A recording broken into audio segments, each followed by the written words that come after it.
কি সুন্দর আবহাওয়া। শীতের সকালে একটা জিনিস, ফেনা ভাত খাওয়ার মজাই আলাদা।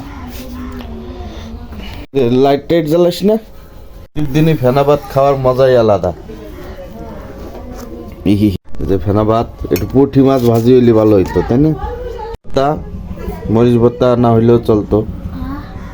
পালং শাকাকে কত সেদ্ধ হইরে খাইছি। হাইব্রিড ধনিয়ার পাতা। গাছের ভিতরে তো লাউ গাছ দিয়ে লাউ ধরাই ফেলছো, হ্যাঁ? কে এই যে কোজন ওই যে জালি আইছে, তো আরো জালি আইছে, ফুলাইছে, ওই যে একটা ফুলাইছে।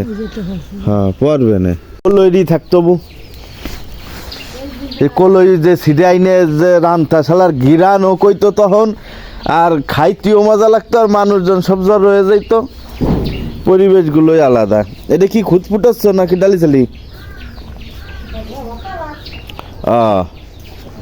তোরা পাকার উপরে আইটে বেড়াইস, আবার পাকার উপরে বসে খাবারও খাইস।